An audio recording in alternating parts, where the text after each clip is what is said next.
how to stop the breakup or the divorce, even if your partner wants a divorce or a breakup. Hi everyone, Robert Zink, your miracle mentor and alchemy success coach. And today we are soaring high. Like a big, beautiful eagle, we're always flying in the direction of your dreams and goals.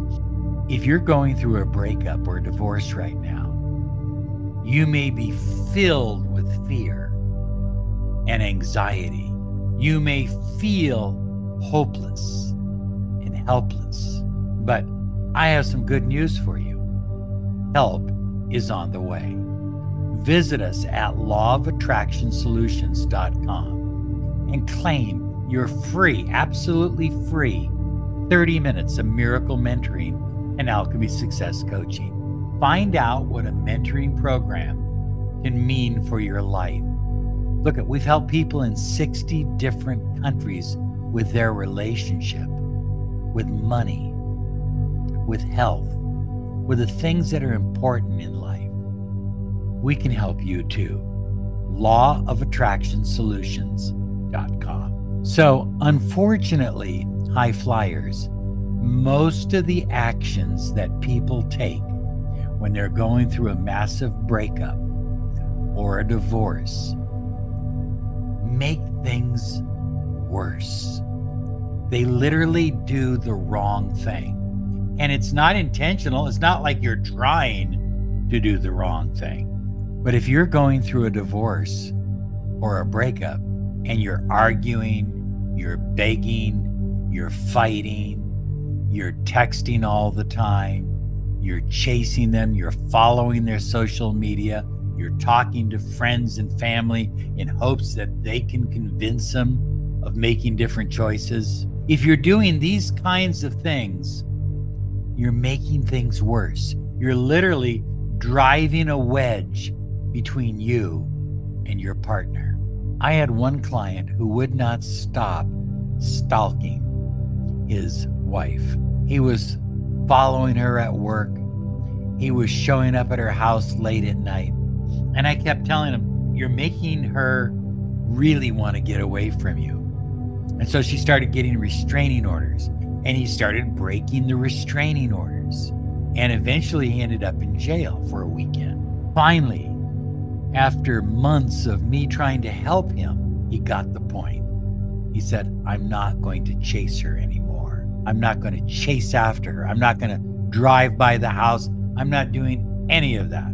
And after a period of time, really quite honestly, a short period of time, they started talking. On her part, they started communicating, and eventually they got back together. But it took some time because there were some legal ramifications where they literally couldn't talk to each other. They'd be breaking the law if they did.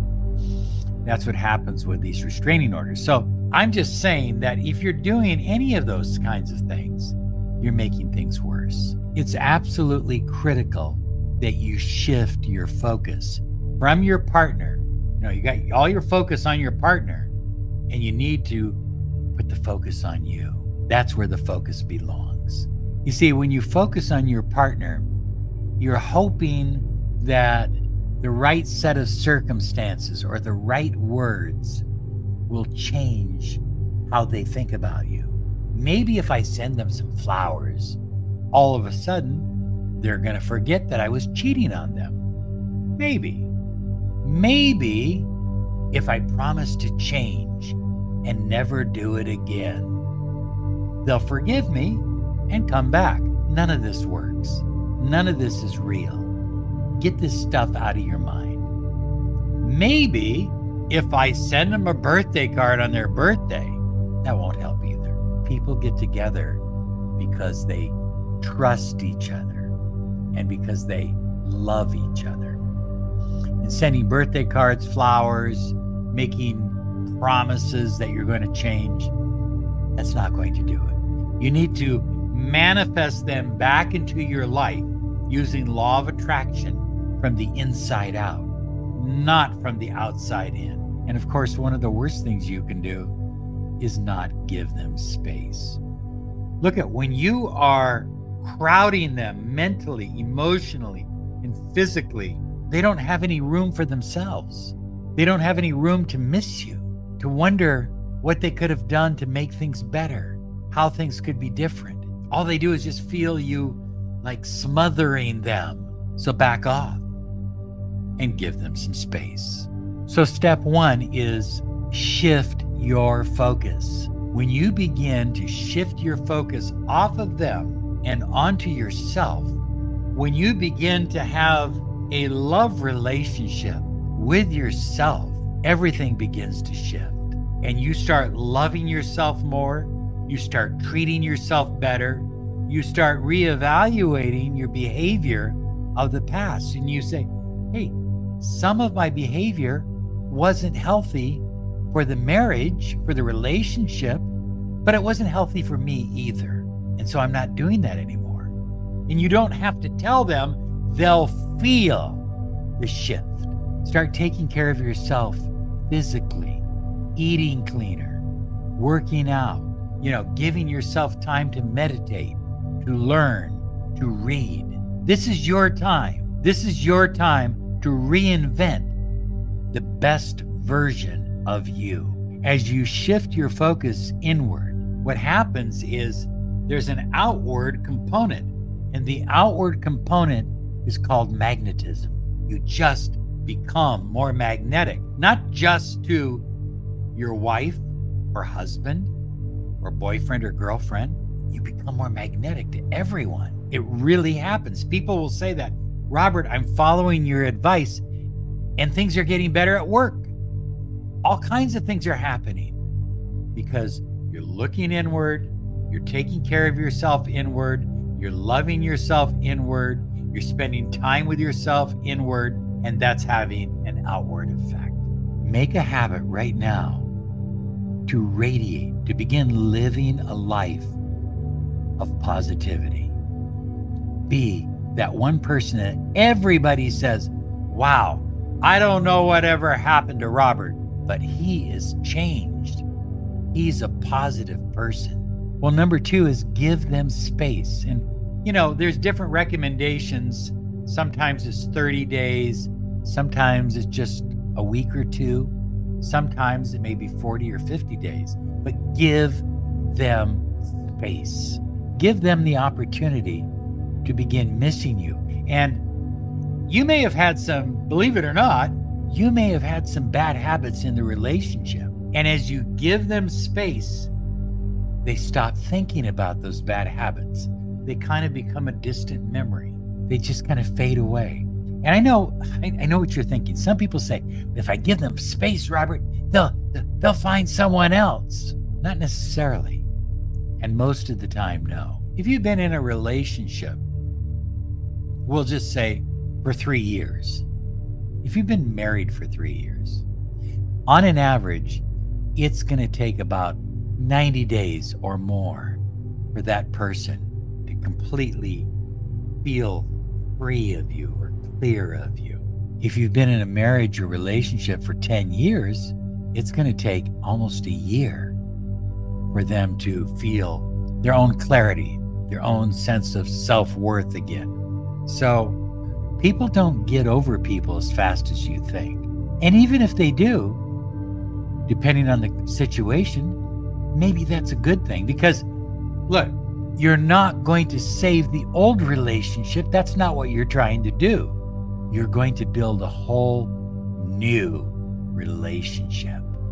And it's going to be more beautiful, more loving, better than ever before. The other thing that happens is when you give them space, they become psychically, energetically more open to you. And so if you are doing pillow talk right away, you just went through a breakup and now you're doing my technique called pillow talk, it's not going to be as effective as if you've given them a little space and then start doing pillow talk. Because energetically, psychically, they've taken down their defenses. They're no longer defending themselves against you because you're not in their head all the time. You're not texting, you're not calling, you're not chasing. So they relax their defenses. And that's when pillow talk and other techniques we teach really, really becomes super effective. Well, number 3 is sit down with a pen and some paper and write down the answer to this question. What is my true intention and why? Why do I want to save my marriage? Why? Why do I want to save my relationship? What's the real reason? And you really need to come up with some very clear answers. And what kind of person do I need to evolve into in order to attract my specific person, my partner, back into my life? Also, write down in detail the kind of marriage or relationship that you desire to have going forward. Look, if there's a breakup, there's a pretty good chance that there were aspects of the marriage or relationship you weren't happy with either. So what kind of relationship are you going to create going forward? And then, this is the most important part, 5 minutes before you fall asleep, lying in bed, visualize that marriage. Not the one you had. Don't sit there and dwell on old memories. Visualize the relationship, the marriage that you're going to have, what it's going to look like, what it's going to feel like. It's very important. Every night before you fall asleep and while you're falling asleep. You see, the more your subconscious mind understands the kind of relationship that you intend to live, the more your subconscious mind, interconnected with the infinite, the universe, with the mind of God, will help you manifest it. It's really that simple. And number 4, every day, in the morning and in the evening, fill yourself with gratitude. If you want to get a gratitude journal going, you can do that. And there's 3 kinds of gratitude, and you want to incorporate all 3. The first kind is think of some great memories of the past, some great things that you've done together in your relationship or your marriage. I'm grateful for the present. Why are you grateful for the present? Well, because you have a chance to improve upon yourself and upon your marriage or relationship going forward. And there are other reasons too. You may be grateful that your partner's now talking to you, or has texted you, or that the two of you are enjoying some coffee together from time to time. And then, most important, be grateful for the future. Be grateful for the future that you are creating every night as you fall asleep, because you're going to manifest that future into your life. You're going to have a new relationship, a new marriage. It's going to be better, deeper, stronger, more truthful than ever before. I cannot emphasize enough, high flyers, that you focus on gratitude, past, present, and future. Trust your future. Now, high flyers, one of the most important things you can do in saving your relationship or your marriage is to get control over your subconscious mind. Your subconscious is the gateway to infinite power, to infinite manifesting success. This is why we created miraclehypnosisonline.com. You can visit miraclehypnosisonline.com and try it for 3 days. You're going to find several programs there that are going to help you, and you're going to love using them. More importantly, I promise you'll love the results. miraclehypnosisonline.com. By the way, you can also find us in the App Store. Okay, this next video is going to help you with manifesting your specific person using Pillow Talk.